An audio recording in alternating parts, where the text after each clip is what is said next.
স্বাগতম ক্রিক ফ্রেন্ডসের নিয়মিত আয়োজন টোটাল ইম্প্যাক্টে। আমি সৈয়দ সামি আছি আপনাদের সঙ্গে। কলম্বো টেস্টে বাংলাদেশ ইনিংস এবং ৭৮ রানের ব্যবধানে হেরেছে। তবে এর চেয়ে বড় খবর, বাংলাদেশের টেস্ট অধিনায়কত্ব থেকে সরে দাঁড়িয়েছেন নাজমুল হোসেন শান্ত।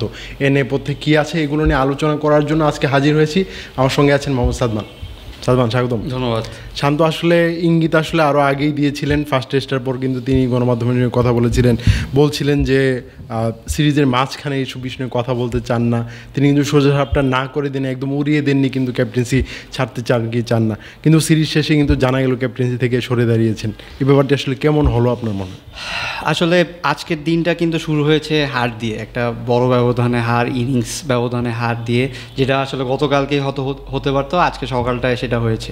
এখন এই পরিস্থিতি যদি ভিতরে চলতে থাকে যে আসলে ক্যাপ্টেন্সি ছেড়ে দিবেন, সেটা আসলে প্লেয়াররা জানে বা তারা জানে যে এরকম কিছু একটা হবে, তখন আসলে খেলায় মনোযোগটা দেওয়াটাও কিন্তু একটা টাফ বিষয়।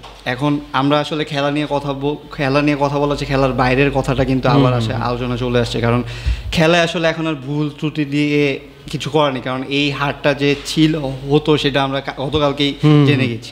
সো আপনি বলছেন যে এইটা আসলে কীরকম হলো, এই যে কমিউনিকেশন গ্যাপটা, এটা আসলে বাংলাদেশের ক্যাপ্টেন হিসেবে আমি আপনাকে বলছিলাম যে আসলে কার কাছে হারলো শান্ত, নিজের বোর্ডের কাছে নাকি শ্রীলঙ্কার কাছে?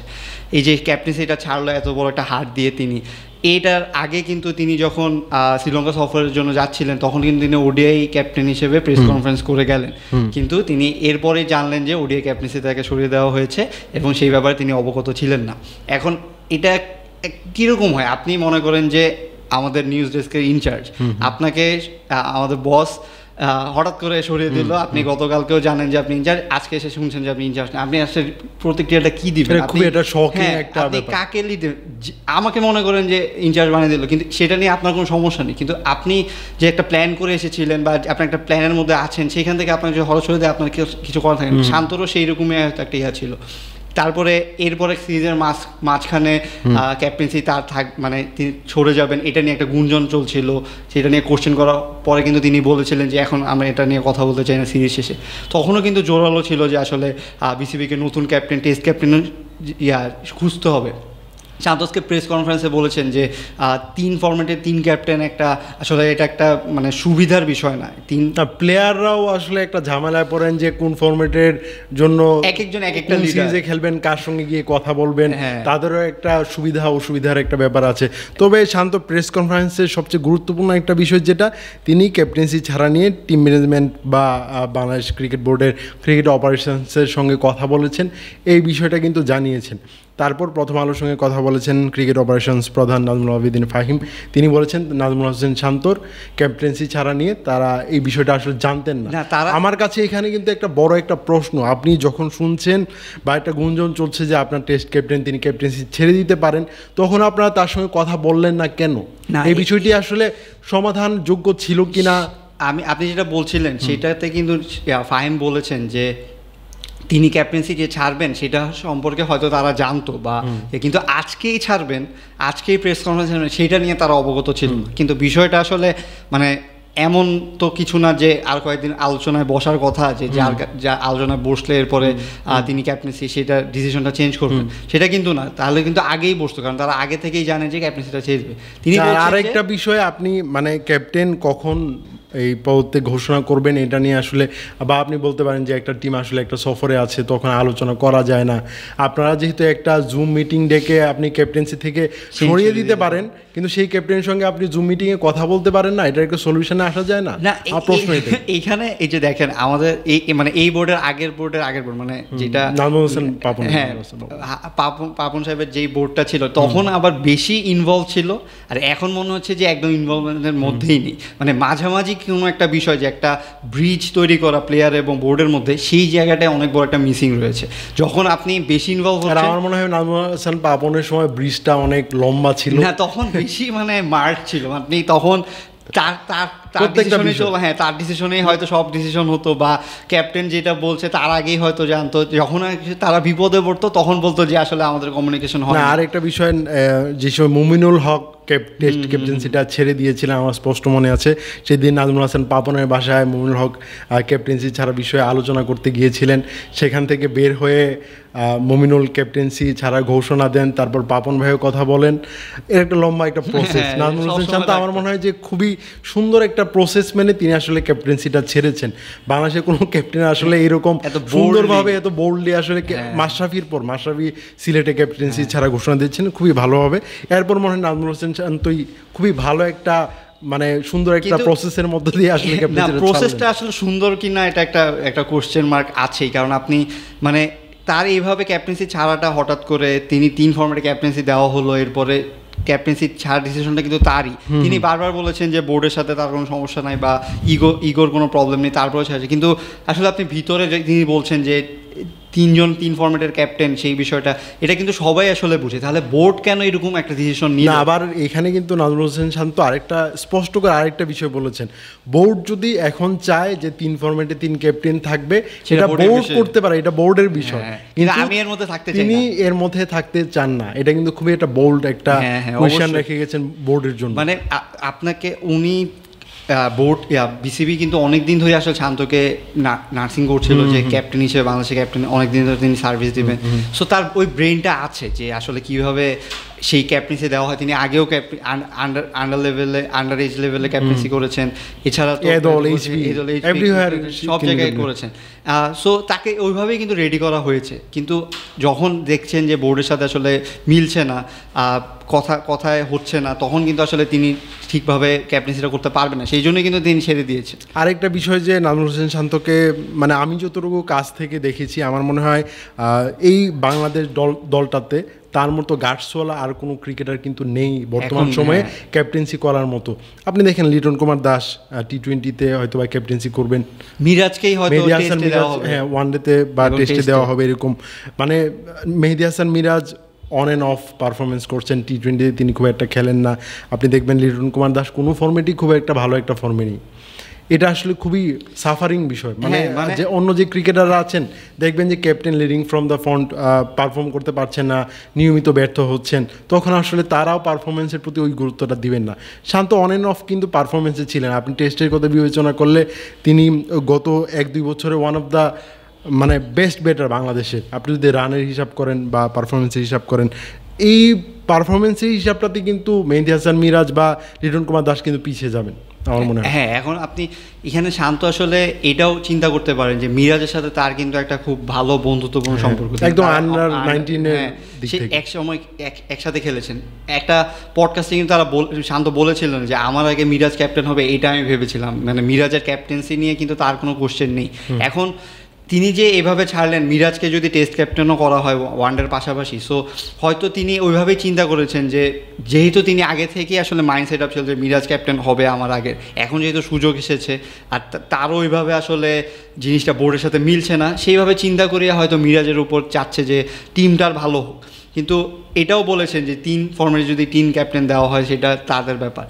এখন বোর্ড আসলে কিভাবে জিনিসগুলো করছে, বোর্ডের কেন এত গ্যাপ হচ্ছে? আপনি আজকে নতুন যে বিসিবি প্রেসিডেন্ট বুলবুল সাহেব, তিনি কিন্তু আমাদেরকে বলেছেন যে ক্রিক ফ্রিজেকে বলেছেন যে এই ডিসিশনটা, ওডিআই ডিসিশনটা যখন ক্যাপ্টেন্সি যখন বোর্ডের একটা সমন্বয়, তার নেই, তিনি জানেন না, অফসকে দায়িত্ব দেওয়া হচ্ছে। সো অফসে যিনি আছেন ফাইম, হ্যাঁ, তিনিও কিন্তু আসলে এই বিষয়টা নিয়ে মানে এখন বলছেন যে আমি আসলে গুঞ্জন শুনতাম, আলোচনা ছিল, কিন্তু আজকে এই দিবে আমি জানতাম না। কিন্তু এই যে একজনের বল আরেকজনের কোর্টে দিয়ে দেওয়া, নিজের দায় এড়িয়ে যাওয়া, এই জিনিসটা আসলে যতদিন বন্ধ না হবে ততদিন এই প্লেয়ারদের সাথে বোর্ডের যে দূরত্বটা সেটা আসলে ঠিক থাকবে না।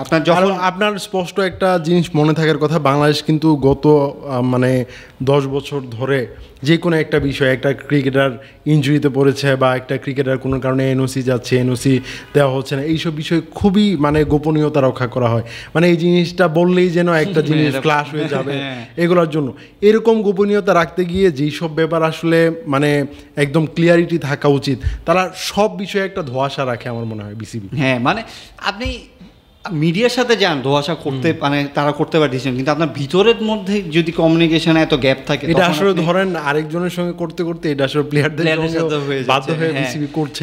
এই যে তারা শান্তর সাথে যদি মানে সব ঠিক থাকে, শান্তর সাথে যে এই কাজটা না হতো, যে ওডিআই ক্যাপ্টেন্সি তাকে না জানিয়ে বা হুট করে তাহলে হয়তো তিনি সুন্দরভাবেই বোর্ডের সাথে আরো ভালোভাবে আলোচনা করে আজকে ডিসিশন দিবেন, সেটা বোর্ড জানতো। আমার মনে হয় শ্রীলঙ্কা সফরের আগে যদি শান্ত জানতেন যে ওয়ানডে ফরম্যাট থেকে তাকে ক্যাপ্টেন্সি সরিয়ে দেওয়া হবে, শান্ত এই শ্রীলঙ্কা সিরিজে টেস্টেও ক্যাপ্টেন্সি করতেন না। আমার মনে হয় শান্ত এতটুকু গার্ডস আছে, তিনি আরো আগে আসলে হয়তো এই ডিসিশনটা যদি দেওয়া হতো। এখন বিসিবি আসলে কি চেয়েছে যে টেস্টের ক্যাপ্টেন্সিটা আসলে এখন কাকে দিব সেটা না করে শান্ত আসলে করে যাক।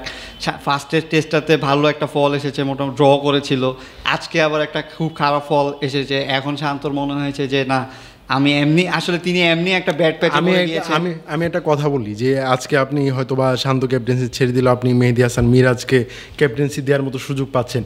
মেহেদী হাসান মিরাজ যদি খারাপ করেন, এরপর আপনি কোন ক্রিকেটারকে ক্যাপ্টেন্সিটা দিবেন? আমার মানে এই যে না, আপনার এইখানে কোনো ক্রিকেটারই আমি আসলে দেখছি না যাদেরকে আসলে মিরাজের পরে ক্যাপ্টেন্সি দেওয়া যায়। লিটন কুমার দাস, আচ্ছা মেহেদী হাসান মিরাজের কথাই যেহেতু বলছিলাম, ওয়ানডেতে মেহেদী হাসান মিরাজকে ক্যাপ্টেন্সি দেওয়া হয়েছে। মেহেদী হাসান মিরাজ বাদ গেলে আপনি কি তাওহিদ হৃদয়কে ক্যাপ্টেন্সি দেবেন? এখন ওইটাই বিষয় যে আসলে আপনি এভাবে যে রোটেট করছেন। শান্ত যখন আসলে 3 ফর্মেটে ক্যাপ্টেন হয় তখন তার ফর্মটাও কিন্তু ছিল না, মানে অফ ফর্মে ছিলেন অনেক। সেটা নিয়ে কিন্তু আমরা কথা বলছিলাম যে তিনি ক্যাপ্টেন্সি খুব ভালো করছেন কিন্তু তার ফর্ম নেই। তিনি যতদিন না ফর্মে ফিরছেন ততদিন আসলে শুধু ক্যাপ্টেন্সি করে হবে না। এখানে শান্তরও একটা মিসিং পয়েন্ট রয়েছে। যদি শান্ত একটু পারফর্ম করতেন, তিনি যদি আরেকটু ভালো করে পারফর্ম করে লিমিটেড ওভার টি20তে হ্যাঁ, যদি একটু ম্যাচ আর একটু বেশি জিততেন বা একটু কম্পিট করতে পারতেন, নিজে যদি একটু 3 নাম্বারের যে পজিশনে যেতে খেলতেন, তিনি যদি ওই জায়গাটা একটু কন্ট্রিবিউট করতে পারতেন, তাহলে আমার মনে হয় না যে এত দ্রুত জিনিসগুলো চেঞ্জ হতো। না, আমার মনে হয় যে টি20 বিশ্বকাপে আমরা যে সেমিফাইনালে যাওয়ার একটা সম্ভাবনা আসলে তৈরি করেছিলাম, আফগানিস্তান কিন্তু পরে চলে গেল। আমরা যদি সেমিফাইনালটাতে যেতে পারতাম, আমার মনে হয় না এরকম ক্যালকুলেশন বা এরকম একটা পর্যায়ে আমাদের ক্রিকেটে এখন পর্যন্ত না। সেটাই, মানে এত দ্রুত হয়তো জিনিসটা চেঞ্জ হতো না। কারণ আপনি মানে যখন এতদিনের কথা চিন্তা করে একজনকে ক্যাপ্টেন্সি দিচ্ছেন, আপনি হুট করে যখন ক্যাপ্টেন্সি টাইমটা এত ছোট হয়ে যায়, তখন কিন্তু বোর্ডের কাছেও আসলে অপশান থাকে না। এখন মিরাজ ভালো ফর্মে আছে, এর জন্য হয়তো মিরাজকে দেখে তারা ক্যাপ্টেন্সি দিচ্ছে, কিন্তু এত চেঞ্জের মধ্যে দিয়ে আসলে আসল খেলাটা কিন্তু হচ্ছে না। না, আপনি দেখেন তামিম ইকবাল ক্যাপ্টেন্সি ছাড়ার পরে সাকিবকে ক্যাপ্টেন্সি দেওয়া হলো, শান্তকে দেওয়া হলো, তার মধ্যে মুমিনুল হক ক্যাপ্টেন্সি ছেড়ে দিলেন, এর আগে আপনি মাহমুদুল্লাহ রিয়াদকে টি20 থেকে সরিয়ে দেওয়া হয়েছিল। এইখানে অনেক বিষয় আছে। বাংলাদেশি ক্রিকেট গত 2 থেকে 3 বছরের মধ্যে এত ক্যাপ্টেন্সি চেঞ্জ, এত ম্যানেজমেন্ট চেঞ্জ, এত কিছুর পরে আসলে ক্রিকেট কিন্তু থাকে না। আপনি পাকিস্তানের কথাই দেখুন, পাকিস্তানের পারফরমেন্স কিন্তু খুব একটা ভালো না, একদম তলানিতে বলা যায়। আমরাও একটা সিমিলার একটা সময় কিন্তু কাটাচ্ছি, আমাদের আসলে একদম একই পরিণতি হওয়া, মানে এক এক দিন এক এক। কিন্তু আপনি যে কথাগুলো বলছেন সেটা কিন্তু ওই আগে যে অনেক দিনের যে বোর্ডটা ছিল সেই কথা। এখন যে নতুন বোর্ড এসেছে তারা কেন আসলে একই পথে হাঁটছে বা তাদের ডিসিশন কেন আরও খারাপ হচ্ছে, এই জিনিসটা তো আসলে মানে অল্প টাইমের জন্য আসলেও আপনার ডিসিশন যদি আপনার মাথা যদি ক্লিয়ার থাকে তাহলে কিন্তু জিনিসটা আপনি সুন্দরভাবে সেটেল করতে পারেন। কিন্তু দেখা যাচ্ছে যে জিনিসটা আরও আগলিভাবে তারা উপস্থাপন করছে, বা যিনি প্রেসিডেন্ট আছেন তিনি এর মধ্যেই একজন প্রেসিডেন্ট অলরেডি চেঞ্জ হয়ে গেছেন, আরেকজন যিনি আসছেন তিনিও কন্ট্রোভার্সিয়াল ডিসিশনের মধ্যে পড়ছেন। মানে জিনিসগুলা সুন্দরভাবে কিন্তু কোনোভাবেই হচ্ছে না। এত কিছুর পরে মনে হবে কি যে যখন পাপনের এরা ছিল ওইটাই ভালো ছিল, কিন্তু সেই জিনিসটা তো আসলে সেরকম না। কারণ আপনি এত বছর ধরে যখন বোর্ড চালাচ্ছেন তখন আপনার ভালো দিক থাকবেই, তখন আপনার ভালো দিকগুলো হয়তো সামনে আসবে, কিন্তু তার ভিতরে কিন্তু অনেক কিছুই রয়েছে যেগুলোর কোনো সলিউশন হয়নি। এখন যারা বোর্ডে এসেছেন, যেই 2জনই বোর্ড প্রেসিডেন্ট, গতবার ফারুক আহমেদ যিনি হয়েছিলেন, এখন যিনি আছেন, তারা কিন্তু বোর্ডের বাইরে যখন ছিল তখন কিন্তু খুব ভালো ভালো কথা বলেছেন বা বলেছেন যে এইভাবে বোর্ড চালানো উচিত এভাবে। কিন্তু তারা যখন বোর্ডে আসছেন তখন কিন্তু ডিসিশন দেখে মনে হচ্ছে না যে ওই কথার সাথে তাদের কাজের মিল আছে। আপনি আঞ্চলিক ক্রিকেট, স্কুল ক্রিকেট, আপনি যেই বয়সভিত্তিক ক্রিকেট যেই কথাই বলেন না কেন, আপনার ন্যাশনাল টিম যখন পারফর্ম করবে না তখন আপনাকে সমালোচনা সহ্য করতে হবে। কারণ আপনি ওই প্রসেসগুলো তৈরি করবেন আপনার ন্যাশনাল টিমের ক্রিকেটার প্রডিউস করার জন্য। ন্যাশনাল টিমের ক্রিকেটাররা যখন পারফর্ম দিতে পারবে না, এটার সমালোচনা সহ্য করতে হবে। এটার সলিউশন কিন্তু আপনার সবার আগে খুঁজে বের করতে হবে। আপনার আঞ্চলিক ক্রিকেটের চেয়ে ন্যাশনাল টিমের পারফরমেন্সটা গুরুত্বপূর্ণ, এটা আমাদের বুঝতে হবে। কিন্তু আপনি যতই সিলেট যান, যতই চট্টগ্রাম যান, যতই রংপুর যান, এর থেকে ন্যাশনাল টিমের পারফরমেন্সটা গুরুত্বপূর্ণ। আপনি এই বিষয়ে মানে এই জিনিসটার উন্নয়নের জন্য আপনি কি পদক্ষেপ নিচ্ছেন, এটা আসলে সাধারণ মানুষ জানতে চাই। না, আমি একটা কথা বলি, আপনি যে বলছেন আঞ্চলিক ক্রিকেটের এখন যাচ্ছে বা ইয়া করছে, এখন যাচ্ছে, আপনি চিন্তা করেন আপনি ইন্ডিয়ার একটা আঞ্চলিক ক্রিকেটের সাথে যদি ন্যাশনাল টিমের আমাদের ন্যাশনাল টিমের খেলা ফালান, 5 ম্যাচের সিরিজে আমার মনে হয় 1-2টা তারা হারবে। বাংলাদেশ টিম এখন ওদের কাছেও হারবে। একটা মনে করেন যে রঞ্জি ট্রফির একটা টিমের কাছে যদি আপনি যান, তার কাছেও হারবে।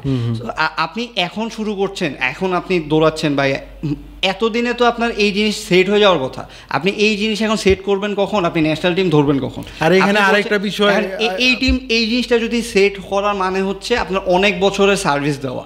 আপনি এই জিনিসটা সেট হলে আপনার এখন সেট হলে আপনি 5 বছর পরে যে সেটা সুফল পাবেন। সো আপনি এখন এটা সেট করতে মাত্র শুরু করলেন, আপনি ন্যাশনাল টিম তো নাই, তাহলে আপনার ওইভাবেই মানে চিন্তা করতে হবে। তাহলে আমরা যে জিম্বাবুয়ে হয়ে গেলাম, আগামী 10 বছর পরে আমরা হয়তো এটা সার্ভিস পাবো, এই চিন্তা আগামী 10 বছর আমরা কোনো পারফর্ম করব না।